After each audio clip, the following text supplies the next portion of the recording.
responsibility we have in our lives, choosing who we want to be and what we want to be perceived as, and also just what do we want to be and what are we really, what are we thinking ourselves to be, what is not really true. And I think about that a lot and almost always come to the conclusion that what you think of yourself is mostly one of the most important thoughts you can have, especially because it determines so many other things in your life, and also your relationships. So as a conclusion, you could say that the relationship you have with yourself is the most important one. And some of you know that I like to compare our lives as a game and simplify it as a game. And I think the concept of self-concept or the concept of self-esteem really applies here too, because what we need to do is be happy with the character we chose or we choose to play every day, you know, just as a simplification. But it is really, really important to know that you are 100% responsible for who you are. And if you're not happy with that, you need to know that it's your chance to change something about that. And that's something I realized a few years ago, but did not really know that this train of thought was the origin of that. So there are several things that come into play when you think about yourself and how you think about yourself.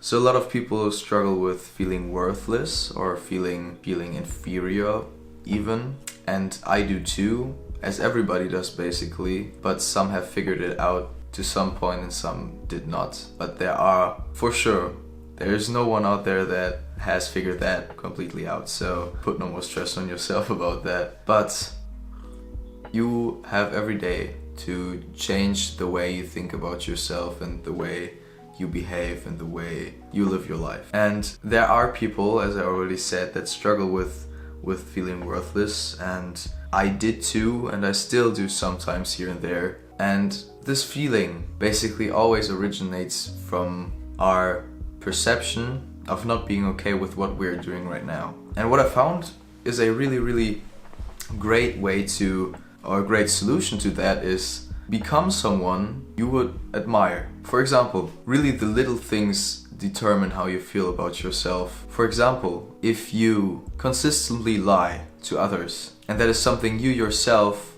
do not value as something good, then you should definitely stop it, because unconsciously what that does to you is you don't like yourself more and more the more you do that, as long as it works against your personal integrity. And I found that integrity is the most important metric for the relationship you have with yourself. Behaving according to some kind of registrar of morals or ethics that apply to your understanding of what is right to you helps a lot with regaining what you want, which is a good relationship with yourself. It is liking yourself for who you are and what you do. And back to the concept with choosing to be a character you like, or being happy with the character you play each day.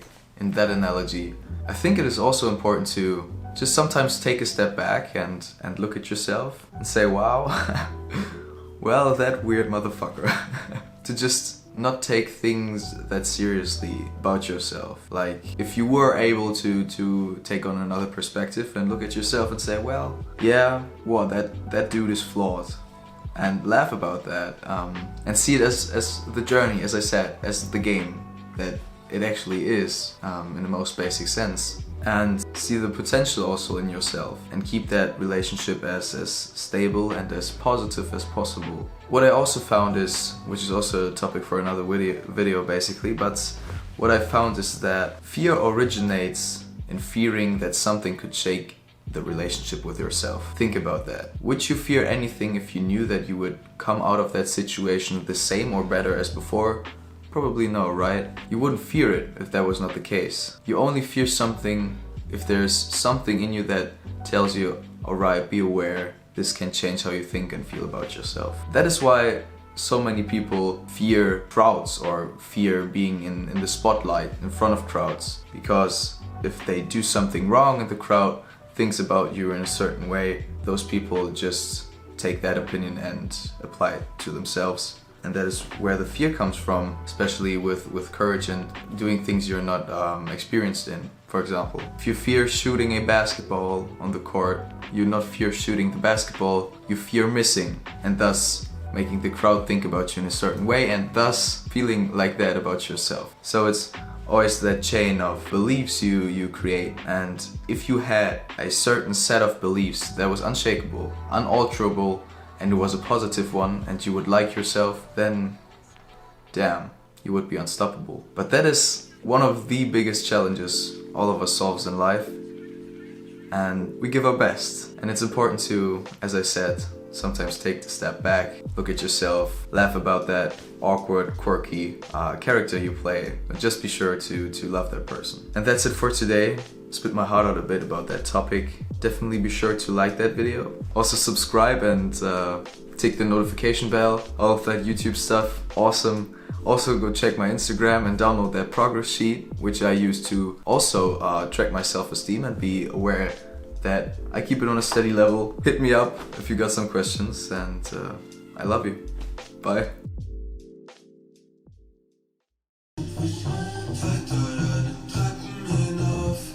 Ich klopfe an deiner Tür, meine Finger sind taub.